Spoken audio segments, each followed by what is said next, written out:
N'y a-t-il pas une certaine vérité de ce que je vois?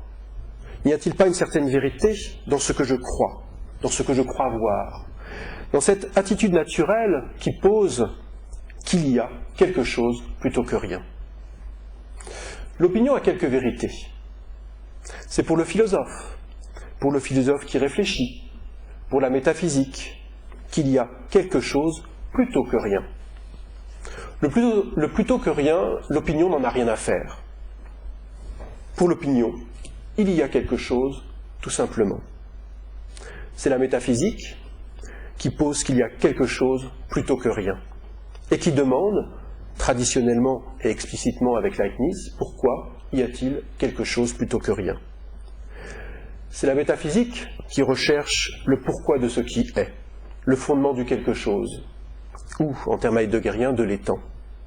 C'est la métaphysique qui imagine que l'être a à surmonter un néant initial pour être.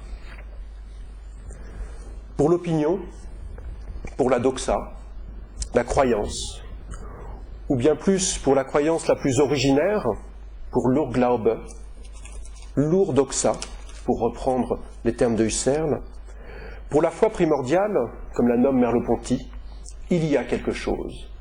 Il y a, simplement. Il y a le monde, il y a les choses, autrui, moi, les animaux, les objets, l'histoire, l'art. C'était là le constat du poète, c'est là la croyance de tout un chacun.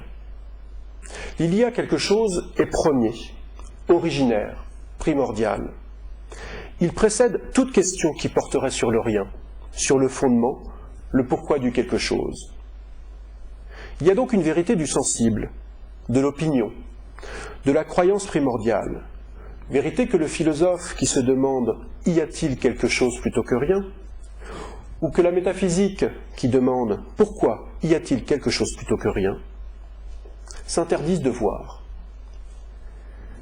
Si il y a est premier, il y a le monde, il y a quelque chose.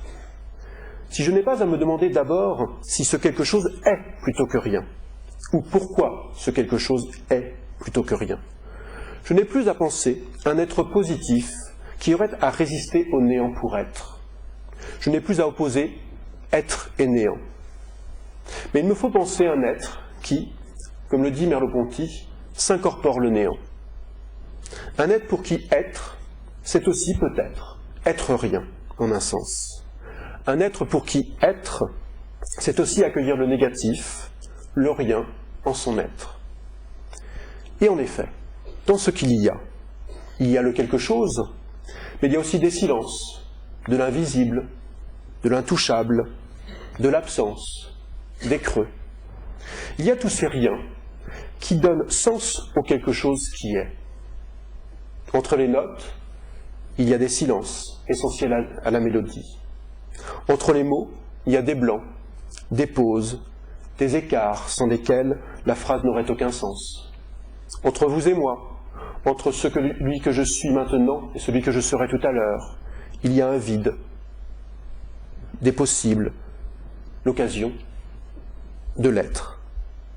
Ce que découvre l'opinion originaire, la croyance primitive, la foi primordiale, c'est que le « il y a » signifie qu'en l'être s'insinue le rien, qu'il n'y a d'être que comme ce qui accueille, en ses creux, en ses plis, le rien, le néant.